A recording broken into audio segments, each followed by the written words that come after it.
call at 352-854-6262. We'd also like to thank Penn Flooring, family owned and operated, serving Marion County for over 30-plus years. They owe their every bit of success, their unrivaled customer service. Penn Flooring is a full-service flooring company that has experience in both commercial and residential flooring. Go see their massive showroom at 1201 Southwest 17th Street here in Ocala, or give them a call at 352-351-3420. And, of course, just shipped. They've flipped the script in shipping. During the holiday seasons, you know, you gotta package up the gifts. You got to make sure that they're secure so they don't get broken as they travel cross-country to your loved ones. Then you got to go stand in line at the post office or the UPS store to make sure they get out in a timely manner to try to guarantee they're there before December 25th. Well, stop doing all that. Let somebody who's a professional do that for you. They can package it up. They can ship it for you. Just ship for a small pickup fee plus postage. They can do all of that for you. Plus, they go stand in line at the UPS store. They make sure your package gets there before the Christmas holidays. They save you time and money. And as we know, time is money. So they save you money on top of money. JustShip.net for more information. Galen Unal joins us. Galen, this weekend, the top four in college football, the University of Georgia, with a win over Tennessee at Tennessee, 41-17. Tennessee tried to stay in that game early, but Georgia just too much on defense, overwhelmed Tennessee in the second half. Then number two, where's my rankings here? Number two, Alabama crushes Division I AA. Well, New Mexico State actually is Division I now in the Sun Belt Conference, but they should be 1 AA still. 59-3. Number 3, Oregon goes up, has a tough game against Washington State in conference. Comes out, though, the victor, 38-24 by a 2-touchdown margin. Ohio State, impressive in their win this weekend. They come out. Let me find where they. Why can't I find Ohio State? I had the game right here in front of me. They beat Purdue, who had beat 2 top 5 teams this year. Ohio State beats Purdue 59-31. Cincinnati wins 45-28 over a USF team that gave them much more game than I thought they were going to give. And then number 6, Michigan, they win impressive this weekend as they beat Penn State at Penn State 21-17. Oklahoma's cashed its ticket out of the playoffs by losing, and so it really comes down to the Ohio State-Michigan game is going to work that problem out, I think. Do you think that Cincinnati figures out a way to get into this playoff? Yeah, well, because if you think about it, Michigan State plays Ohio State, and Ohio State plays Michigan. The tough part of Ohio State's schedule is in front of them. So, again, and if Ohio State wins both those games, they deserve to be in there. Certainly. Bottom line. Well, they will have beaten 3 top 20 teams in a row: Purdue 19, Michigan State, and Michigan. And I think they'll end up being the 2 seed, and that'll drop Alabama probably to the 4. And then let's see what happens. But if Alabama loses to Georgia, can you see a scenario? They're out. Okay, but then who's the 4th team in? Oregon. If Oregon wins, Oregon wins out. Or if Oregon wins out, and their strength of schedule stays strong, which is a big if. So then you got Georgia, Ohio State, Oregon, and Cincinnati then. Yeah, this is a tough road for Ohio State. Can't lose any of those games. No. And if Alabama figures out a way to beat Georgia in the SEC championship game, then you got 2 SEC schools in. And you have to put them both in. Yeah, because Georgia's going nowhere.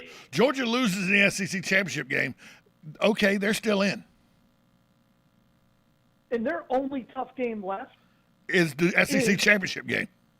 That's correct. They're playing a depleted Georgia Tech team. You know, it's an in-state rival. Everybody goes, "Oh, you can throw it out the window." No, you can't. Georgia's going to walk the dog on the Georgia Tech Yellow Jackets. Yeah. I mean, No. Yeah. No. There's no. I'm saying it now. Georgia Tech the only way Georgia Tech wins that football game is if a COVID-19 outbreak strikes Georgia and they have to forfeit. Okay. You know, every 4 or 5 years, Georgia Tech puts the team together that is. This ain't the year. Teams. This ain't the year. This is not the year. Hey, and by the way, if my son ends up going to Florida State or Georgia Tech, then we'll become Georgia Tech fans. But I think that the committee. I just like their uniforms right now. I think the committee will have its job done for it, because I think that the road is Michigan State, Michigan, and Ohio State. That's the one that everybody's looking at. That's the one you got to look at. Sure. Because I think if Oregon does its business. Now, by the way, Oregon has a tendency to figure out a way to lose. They do every year. They do. But if Oregon handles its business, Oregon's in, because they have the win over Ohio State at Ohio State. Correct. And that's huge. And at the same time, if Oregon loses, it hurts the strength of schedule for Ohio. Of course Ohio it does. State. Yes. But and vice versa is true. If Ohio State loses to Michigan State or Michigan, it hurts the strength of schedule. Let me ask you this question: is there any scenario? So it's one of those kooky things. Is there any scenario, because you got Georgia, Alabama, Oregon, Ohio State? They're the first four. Okay. Then you got Cincinnati, Michigan, Michigan State, and Oklahoma. Okay. Let's say Michigan State loses to Ohio, they're out. Ohio State, they're out. Then Michigan beats Ohio State, which is what I think will happen. Ohio State's out, but now Michigan's in. No, they're not. Michigan won't get in over Oregon. No. But would Michigan get in over Cincinnati? Because they beat Ohio State. And they've won the Big Ten championship. If they win the Big Ten championship, they still got to play whoever's coming out of the other side for the Big Ten championship. Absolutely. Which they can very easily lose, and I think it'll be Wisconsin. But if they win, if Michigan beats Ohio State, wins out, did they jump Cincinnati, an undefeated Cincinnati team? No. Because their only loss then would be to Michigan State, who is in the top 5 or 6. Wisconsin. Oh, I said if they win out. I said if they win out and win the Big Ten championship, do they jump Cincinnati? Yeah, because that'll give them some big wins over some top 20. Yeah, they will have beaten. They would have beaten Ohio State, and they would have beaten whoever the champion is out of the West. But they would have lost to a Michigan State team. Right. Yeah. There's a lot to play for. And by the way, this is why we only need 4 teams. By the way, I'm not one of these. By the way, and you know what happens? You know what happens if the Big Ten beats each other up, and it ends up being a school that shouldn't be in there? Because I can see a scenario where Ohio State loses to Michigan State for its second loss, but then Michigan beats Ohio. The scenarios are. See, that's why this is great, because you can't keep these scenarios straight in your head. But I'm trying to figure out a way to see if number 9, because the committee wants number 9 to figure out a way to bypass. There's no way. 8, 7, 6, and 5. There's not. It's not mathematically possible. Well, they've only got one loss. Oklahoma loses again. If Oklahoma loses in the Big 12 championship, they're out of the way. Michigan State loses to Ohio State. Now they're out of the way. Michigan beats Ohio State. Now Ohio State's out of the way. That puts the Golden Domers right there knocking on the door.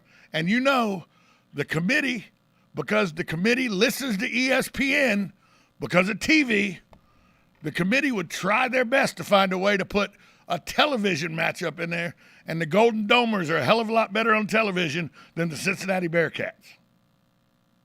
But at that point, then why don't you just put in one of the Big Ten schools? By that time, the Big Ten schools would all have 2 losses. Notre Dame would still only have 1. Let's be very clear. If Michigan State makes that playoff for the first time, they're going nuts. Right? The whole world up there is just going nuts. But can you have a Big Ten school with 1 loss that didn't make the championship game? Oh, by the way, they would make the championship game. Michigan State, if Michigan beats Ohio State, Michigan's out. Michigan State's in because Michigan State beat Michigan. So Michigan State gets into the championship game, not Michigan. Sure. So Michigan really has the toughest row to hoe here then. No, and that's why if like you said, they went out, they're in. There's no doubt. But if they went out, they don't know. If they beat Ohio State, they don't get to go to the championship game. Michigan State does because Michigan State beat Michigan this year, and they both have one loss. Michigan State would go to the championship game, not Michigan. No, it depends on the ranking. No, I thought it was head-to-head before rankings. It's head-to-head before rankings. All that stuff. Yeah. And Michigan State has a win over Michigan this year. The Big Ten is going to be the Big Ten. How the Big Ten plays out is going to be the deciding factor in who gets in and who gets out. Right. Because we know Georgia's in. We know no matter what, as long as Georgia beats Georgia Tech, Georgia's in. And that's all we know. No, that's the only thing we know. That is the only thing we know. I agree. Is that if Georgia beats Georgia Tech, Georgia's in the Final Four. That's all we know going into the last week of the season. That to me is a good college football season. Sure. Completely agree. That makes for good. Completely agree. And by the way, the one team that could still get screwed in all of this is the non-Power 5 conference school, Cincinnati. They could still be they could be undefeated with a win over Notre Dame and be on the outside looking in when all this is done. And by the way, that's also why the Golden Domers can't ever get in. Well, they did lose to Cincinnati. they did lose to Cincinnati. Yeah. How bad a loss was the Oklahoma-Baylor game for Oklahoma? Pretty terrible. Season's over.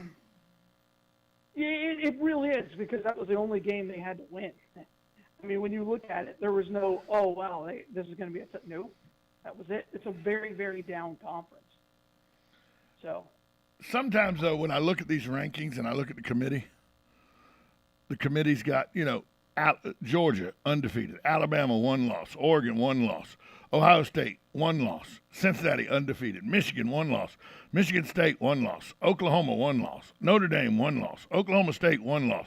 Texas A&M, 3 loss. Wake Forest, 1 loss. Wait. Texas A&M, 3 losses. Hold on. Sure. Texas A&M is knocking on the top 10, 3 losses. That says a lot about how much the committee thinks. And they only had 2 losses going in, I know. But that tells you a lot about what the committee thinks about the wins and the losses Texas A&M had this year. Well, I think they had the toughest schedule in the country. The toughest. So, I think that's right. Yeah, I mean, let's see what happens. And that's why I don't really look at all these polls until the final one. That's the only one that matters. Did the Alabama-Auburn game lose its appeal by Auburn losing in a bad way, up 28-3 in the first half, and then Mike Leach comes back and Mississippi State wins that football game? Did that take some of the luster off the Iron Bowl this year? Well, not only outside state of Alabama. I mean, and by the way, that's the way it is most of the time. It's like nobody cares about the Florida State game outside the state of Florida. That's okay. That's college football. Yeah, it's college football's a very regional thing. I love that we have 1 week to go in the season, and we only know for certain that the only team that can sign its ticket to the Final Four with a win this weekend over its in-state rival is Georgia. That's correct. The only team. That's right. Now, if Georgia beats Alabama in the SEC championship game, that opens up a whole lot of options for people to get in the Final Four. Sure. Whole lot of options. You are.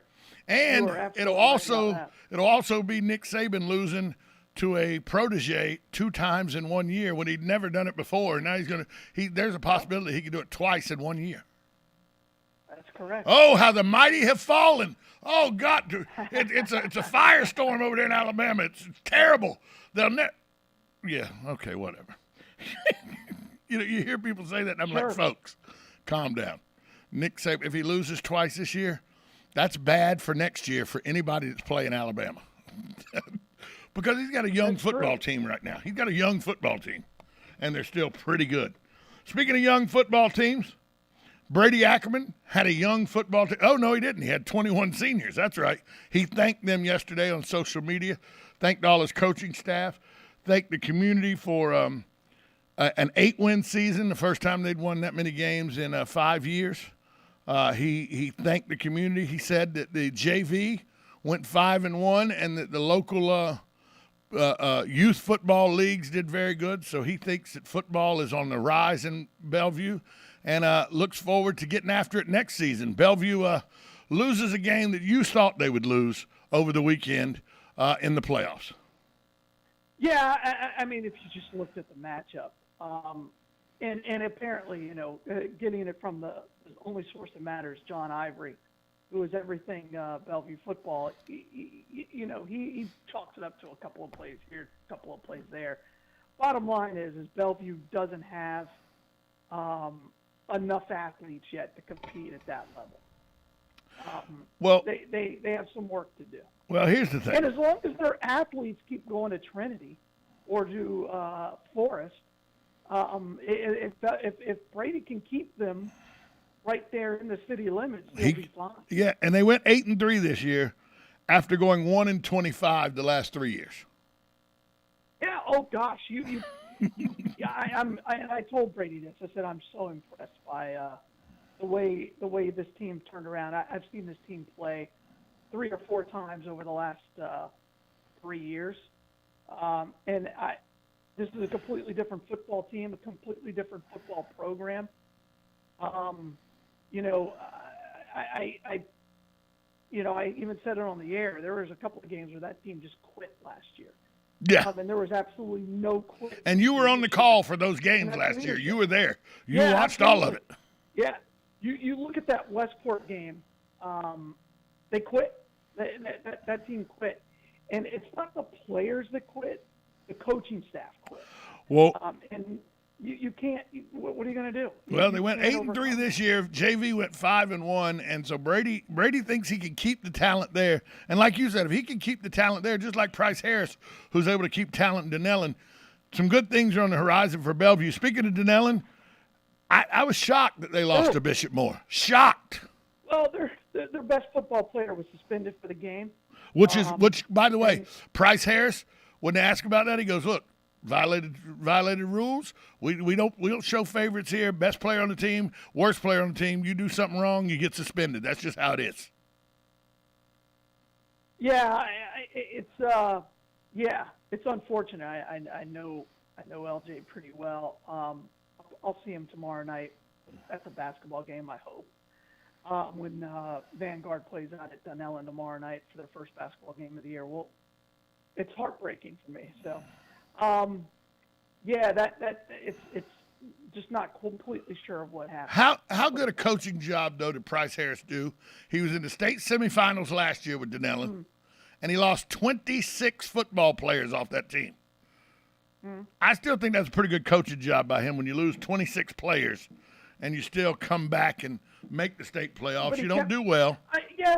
I guess. I mean, he had his best 2 players returning. Obviously, I think 4 of his best 5 players returned. He had a once-in-a-generation quarterback. They would have. I think they had a real chance of going deep if their best football player stayed on the field. North Marion plays. They lose to West Florida. How did they lose this football game? I kind of knew it. If they got 3-game winning streak, they had a 3-game winning streak coming in this football game. Yeah, man. But I apparently you haven't watched any film on that team. No, I don't watch high school film anymore. I watched it. I was like, ooh, all right, good luck. And what I said was on the radio, if they can get past this game and then they get that north side roll going, they'd have a chance to go very, very deep. They could get that. If they win that football game this week, they would have had Northside pride cranked up. Absolutely, but that was a lot to ask for a pretty young football team. Kudos to Greg Carter getting them in that position. Good things on the horizon for North Marion, though, because of how young they are. Absolutely, and they're another team that if they can keep their talent, away from Vanguard, then they're good. Yeah, well, and again, and that's let's be clear. That's what you have to do as a program. Recruiting is part of high school football now. You are most certainly correct, sir. Yes. You can act like it's not, but recruiting, and by the way, I asked John Brantley one time at Trinity, point blank, do you recruit at Trinity? He says, no, I do not. I've never picked up a phone and asked a child to come play for me. He goes, now, what my players do or what their parents do, I have no control over. And that's the same thing Edwin Farmer will tell you. Edwin Farmer will tell you, I've never picked up a phone and told a kid to come to Vanguard. But what kids at Vanguard do that are friends with kids at other schools and what their parents do and what their uncles and aunts do and stuff, I got no control over that. I just know that kids are enrolled in my school and on summer programs, and they came out and played football. That's what I know. That's right. And, so speaking of Vanguard, they rout Heritage 38-0. This game wasn't even that close. If you go back and look at this game. It should have been 70. It should have been. The game was not as close as the score said it was. Vanguard's issue is on the offensive side of the football. I think they have a real question to ask themselves. And that question to me is very, very simple. Do they want to win football games deep in the playoffs? In order to do that, they have to switch quarterback. They have to give Gilchrist the backup quarterback, senior transfer from the Villages. They have to let him start. Wow. There's a news break. I said, well, no, John and I talked about that on the broadcast with the Bellevue Vanguard game. When you see Gilchrist, you're like, how in the world is this kid not starting? He's huge. He's 6'3", he's 210, 205, built, can run, has a rocket for an arm, seems to understand, throws a beautiful football. And the question just for me is why is he starting? I get it. Gaskins, the sophomore, Gaskins is the future of the team. He was at the Florida game being recruited by Dan Mullen, even though Dan Mullen swore you would never recruit another Vanguard football player. Let's see. Well. I honestly, I think you put Gaskins at the wide receiver spot. You get him the football in open space and let him do damage. They have so many weapons that they just can't effectively get the football to. I think Rembrandt is probably the fastest wide receiver they've had at Vanguard and ever. That kid is, wow, he's explosive. Well, and they can't get him the football. 5 schools entered the playoffs. 4 played this weekend. 1 had a bye. Trinity Catholic had a bye. Right. As Trinity Catholic suits it up to go into the playoffs for the first time this year, we're down to 2 teams in the playoffs for Marion County now, Vanguard and Trinity. I think both can make a deep run in these playoffs. We got about 15 seconds for comment, and then you got to tell me where the Bloodmobile is. Well, I think you're absolutely right. Trinity's got to get past game 1, and Vanguard's got to figure out their offense. But their defense is good enough to play with anybody in the country. Anybody in the country. Hey, Galen, where's the Bloodmobile? Hey, Bloodmobile today, we're at the Walmart out in the shore, so come by and see us there. But as always, we're right there on the boulevard. 1607 East Silver Springs Boulevard. Good to get the Life Donate Blood. Galen Unall joins us from Life South every day. Galen, talk to you tomorrow. Bye, all. We'll be right back after this timeout. You listen to 1370 AM, 96.3 FM, WOCA, The Source. Broadcasting from the Ocala International Airport, this is WOCA AM, W242CA FM, Ocala, 1370 AM, 96.3 FM, The Source. USA Radio News with Lance Pry. Wisconsin has dispatched 500 National Guard troops, and hundreds of nearby police officers will also be available as a precaution to ensure public safety during the conclusion of the Kyle Rittenhouse trial in Kenosha. Closing arguments are scheduled for today. The FBI has confirmed its email system has been hacked, with spam email being sent to more than 100,000 people warning of a cyber attack. The emails appeared to be from addresses ending in @ic.fbi.gov. The email systems were taken offline quickly upon discovery of the issue. Chinese President Xi Jinping is expected to use his first virtual meeting with President Biden to warn the United States to, quote, step back